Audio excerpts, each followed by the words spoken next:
Okay, welcome. It's just a real pleasure to be here away from my library on a Friday afternoon down at the Bay Shore. Such a gorgeous setting for the conference, and I'd like to thank Bob and Andrea for inviting me to participate today. I'm a one PowerPoint kind of presenter. I've got one PowerPoint and 5 talking points, and I actually have a handout. I'm a librarian, so I believe very much in handouts.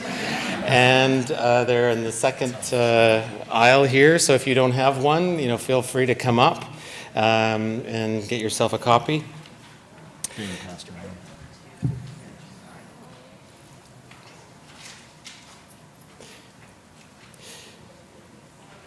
So while these are going around, I'll just speak to the first point.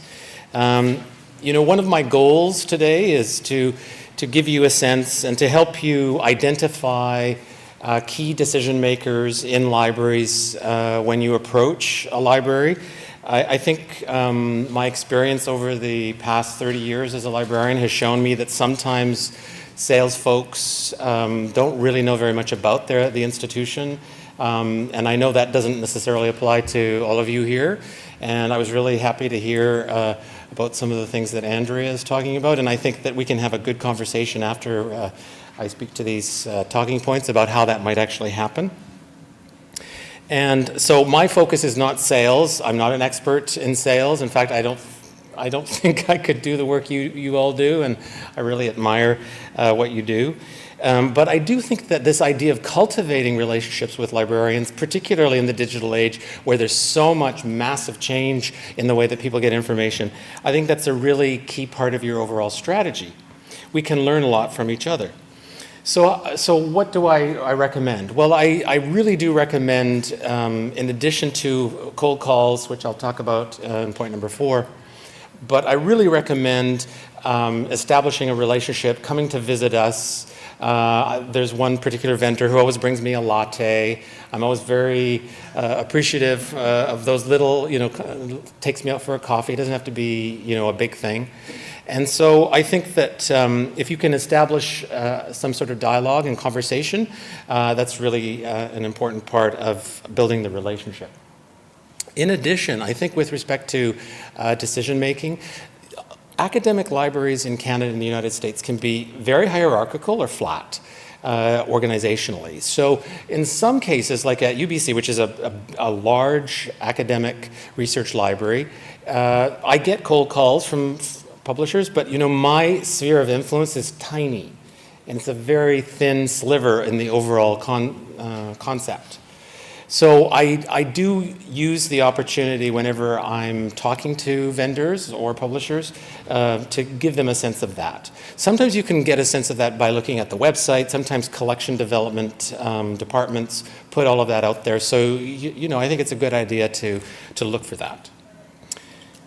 So once you identify some of these key elements, it might be useful to think about what is it that librarians look for in really good publications, journal subscriptions and other products. It could be electronic books, it could be print books, it could be platforms, what have you. I really think that over the last 5 to 10 years, as there's been more information available on the World Wide Web and through Google and other tools, that we really need to focus on high quality, scholarly publications written by the best scholars.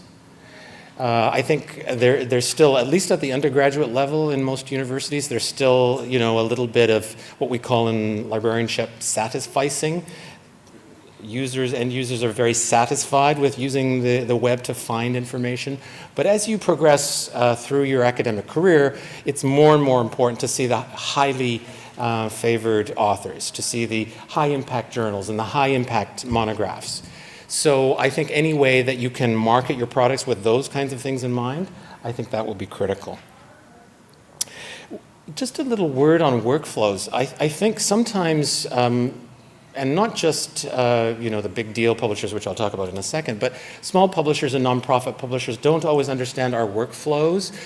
Libraries are very complex places. We're accepting hundreds of thousands of new items a year. We have to make sure that they fit in with our existing systems, platforms. So if you're thinking about selling digital content or you're thinking about selling individual items, consider the seamless integration that's required at our end. It's always a good idea to have a conversation with a librarian about how that might actually happen.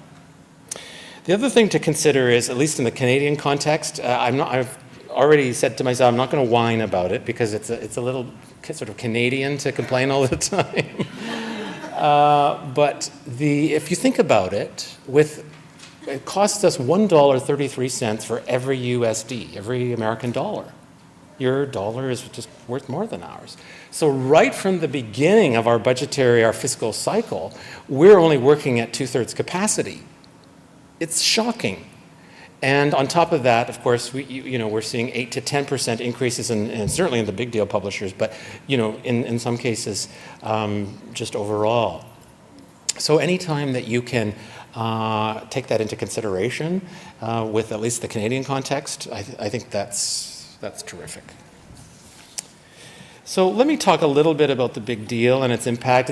I think this is a kind of watershed year for the big deal. There are a number of Canadian academic libraries that are really just irked about these big deals and the sort of requirements, which I won't talk about in detail, but sometimes you're forced to take thousands of journals, several hundred of which you don't necessarily need, or you don't have programs that would justify the purchase. So I think that there may be some opportunities for smaller publishers, an opportunity for nonprofits, publishers, and I think that if you're able to get in a way, and both Andrew and I have talked about this idea of relationship building, if you can find a way in, maybe there's an advocate or a key influence person within the organization, a decision maker, that might be a really good approach. The other thing that I think is important is I don't know how many of you do cold calls, just out of my own curiosity, how many of you will be expected to do cold calls to libraries? Yes? A few of you, okay. So I would be interested to know later in the Q&A about what that's about, whether you don't do it or it's not efficient. I do think that anytime you approach a librarian, and particularly somebody at the front lines like me, it's always a good idea to have something to offer. Something free, an opportunity perhaps. Maybe it's just a print item that you're publishing. Maybe it's the actual print issue of a journal if you're still publishing in print. And personalize it. So often we get, we're on lists and we get things sent to us and it just doesn't seem to really be appropriate for us. And I think that's what we're looking for. We're looking to, understand your product, understand your brand, and to see if it actually does fit within the overall context of what we're trying to do. So the other thing I wanted to say is I do think it's important for homework. I do teach at UBC in the Library and Information Science program. I'm always giving homework, and I'm a librarian, so I would give you further reading. You'll see on the handout that I've got a couple of things. I've got Rick Anderson's blog post from April, which actually I think it was either Bob or Andrew who alerted me to this, and it's an excellent sort of insight into what librarians experience, and lots of good insight as well for you. You might want to look at that.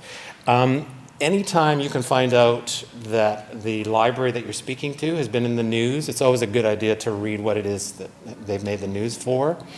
This one from the Toronto Star, there are quotes from a number of Canadian academic librarians there, and I mean, we have really reached a crisis. Serials Crisis 2.0, it's here. We are really facing it, and many of us have had flat budgets since 2008 and the worldwide recession, so we're really trying to cope the best way that we can. As well, I just, two other examples, the Ithaca publication, some excellent ways to understand more about the research context for both Canadian and North American context, and then some of the faculty attitudes around electronic materials versus print. I'm seeing in medicine, lots of doctors coming to me saying, I don't want that electronic thing, I want this print thing. Not so much on the journal side, but certainly on the book side. And there are certain areas, particularly since medicine is such a visual kind of science. And then the other thing is this idea of fair pricing for libraries. This is a consortium of libraries that have come together to write to multinational big deal publishers and say, we've really had it.